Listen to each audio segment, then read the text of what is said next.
Hi everyone! What's up, everybody? I'm Fifi. And I'm Bear. And we are your beloved kinky, queer, polyamorous couple, New York City based intimacy relationship coaches. That is us. Hi. Hi. Y'all be following us. You know what we do. Yeah, we have a workshop coming up called Conscious Intimacy. It's on December 15th at 7 p.m. Eastern Standard Time. And we are covering all things regarding the nuances of erotic intimacy and how to unlearn some of the standards that we've been taught from young.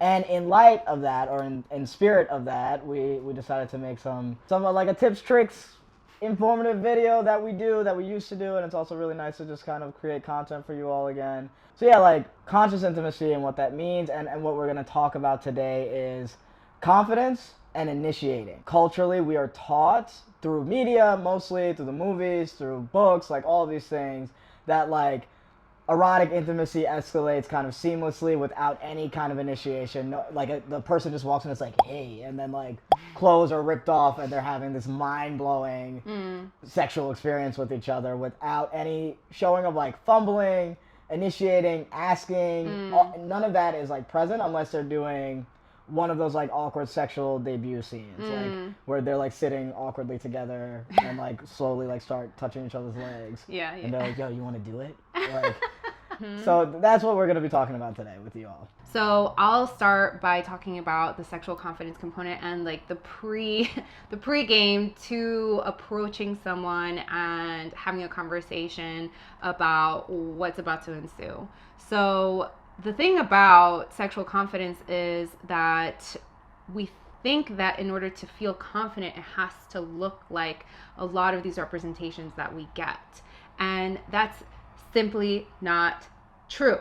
Sex is not a monolith. It can look a universe amounts of different ways, and to proceed into conversations and dynamics and relationships with folks with a degree of confidence, it takes getting to know what it is that we really like. Right. And so that's why we're advocates of solo pleasure, of ethical porn as education, and to really get to know your body and what turns you on. And it might surprise you what that is.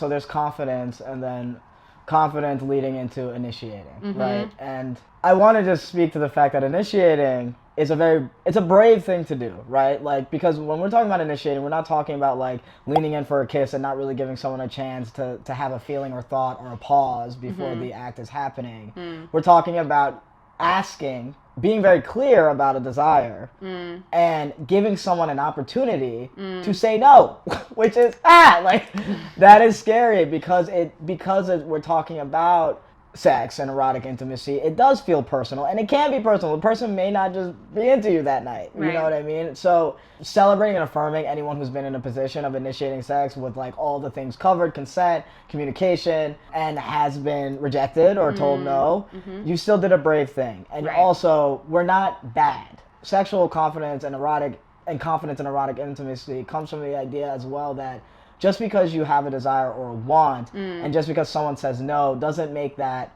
want inherently bad, or weird, or kink shamey, like any of that. So I just want to celebrate that, and like when we're told no, if it's like a long-standing relationship or an established relationship in some regard, how do you initiate again? At another point in time, not in like the same night. Don't be weird, right? Like, because what can happen is like, I'm never going to do that again. That was so scary. I don't ever want to do that again. And I think a lot of what can happen there that can help is check-ins. When you're checking in about like the grand scope or what's been coming up for your partner, or what's been coming up for you regarding erotic intimacy, you're kind of more in the loop about what would turn your partner on. Right. What they would like. Yeah. What would help them. Right?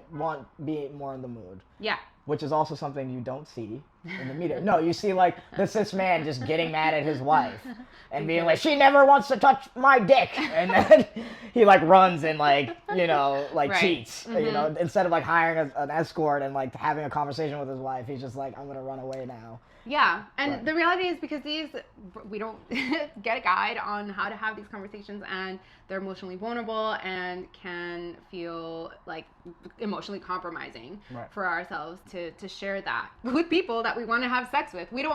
There's something about having conversations about sex that is not portrayed as very sexy.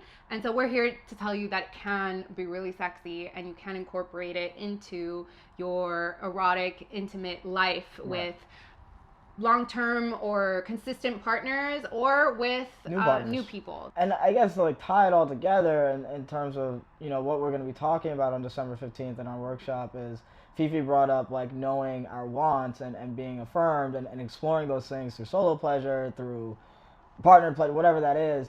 And like the big picture of that is that the idea that sex has to be a certain way or erotic intimacy has to look a certain way contributes so much to that lack, right? Like if I am in the mood to, you know, have sex that is trans affirming and it takes a longer time for me to get in my body and the person next to me is like, no, I just want to get railed the way cis men are supposed to rail me and that's just what's supposed to happen.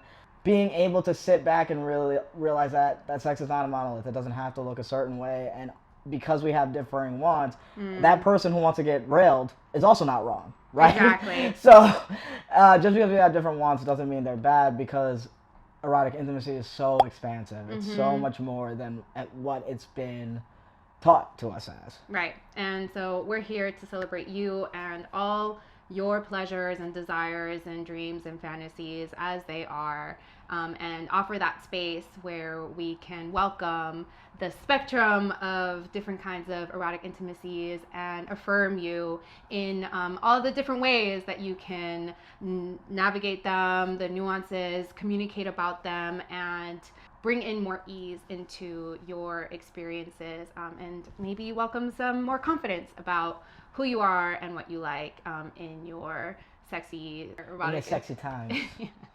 So with that, we hope to see you there and hope that you got something out of this brief little video, and we love you so much. We love you so much. We're very grateful. Bye.